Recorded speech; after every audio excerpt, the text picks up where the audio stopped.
Hello दोस्तों, welcome back to my YouTube channel Infonics. दोस्तों, आज के इस वीडियो में हम लोग बात करने वाले हैं नीट 2024 काउंसलिंग के रिगार्डिंग एक बहुत ही इंपॉर्टेंट इन्फॉर्मेशन जो कि होने वाली है डॉक्यूमेंट्स का लिस्ट।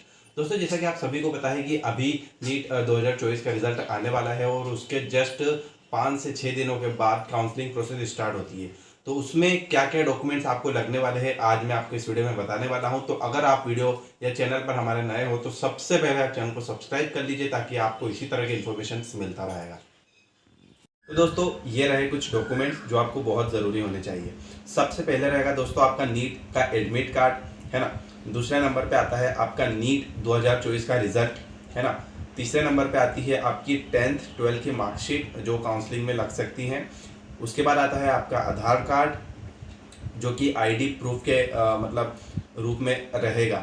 देन आता है आपका इनकम सर्टिफिकेट, है ना। एंड इनकम सर्टिफिकेट के बारे में आपको ये बता दूं दोस्तों कि इनकम सर्टिफिकेट अगर आपका अपडेट नहीं है ना, क्योंकि उसकी 3 इयर्स की वैलिडिटी होती है तो आपको उसे कवर करना रहेगा। 3 साल का आप थोड़ा सा देख लेना उसको। दूसरे उसके बाद आता है कास्ट सर्टिफिकेट जो कि आपको रिजर्वेशन में हेल्प करेगा। उसके बाद आता है दोस्तों आपका टीसी एंड माइग्रेशन सर्टिफिकेट। दोस्तों, ये बहुत ज़्यादा ज़रूरी होने वाले हैं आपके एडमिशन के प्रोसेस के टाइम पर। तो आपको टीसी और माइग्रेशन सर्टिफिकेट भी लेकर जाना रहेगा, ठीक है। उसके बाद अपन देखते हैं दोस्तों क्या क्या जरूरी रहने वाला है। तो आपका आधार कार्ड हो गया है, इनकम सर्टिफिकेट, कास्ट सर्टिफिकेट, है ना, और 10th 12th की मार्कशीट एंड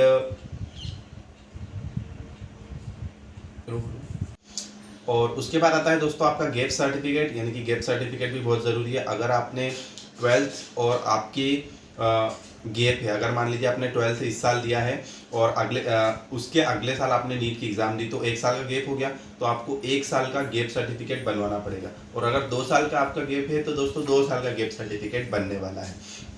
उसके बाद आपके पास एक पासपोर्ट साइज़ के फ़ोटोज़ होना चाहिए, है ना। गैप सर्टिफिकेट के बाद दोस्तों ये रही लिस्ट, मतलब ये जो डॉक्यूमेंट्स बताए मैंने ये आपको काउंसलिंग प्रोसेस में लगने वाले हैं, है ना।